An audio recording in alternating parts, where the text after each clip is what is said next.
orang yang sudah mati berada di ruang rumah kita.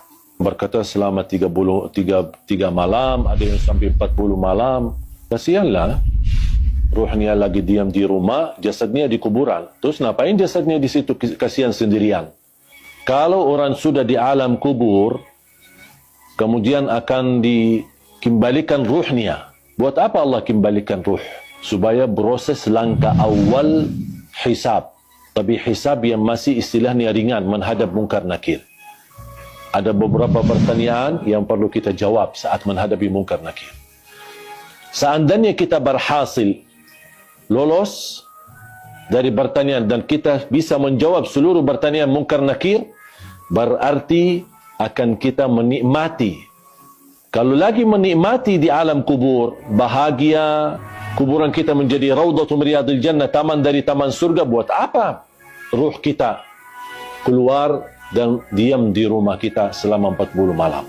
Sebaliknya, kalau kita tidak lulus untuk menjawab pertanyaan mungkar nakir, berarti kita akan menghadapi kesiksaan yang amat pedih di dalam kubur. Dan tidak mungkin orang itu saat disiksa masih nyawanya bisa jalan-jalan kemana-mana, termasuk mampir ke rumah dan diam di rumah selama 40 malam. Itu semuanya hanya diperkirakan atau berkataan orang, tapi tidak ada dalil pun di dalam Quran atau hadis ruh kita akan diam di rumah kita selama sekian malam.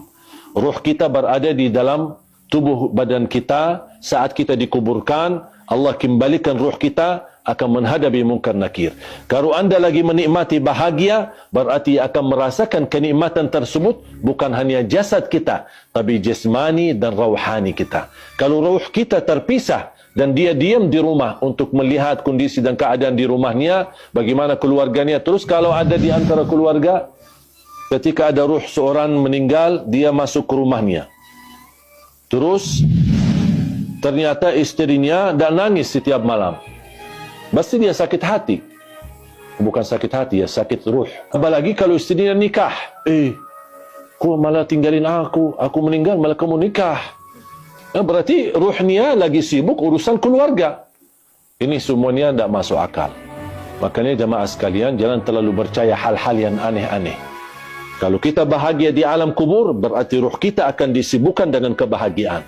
Kalau kita lagi di alam kubur disiksa, na'udzubillah min zalik, berarti ruh kita akan kesibukan dengan azab, na'udzubillah min zalik.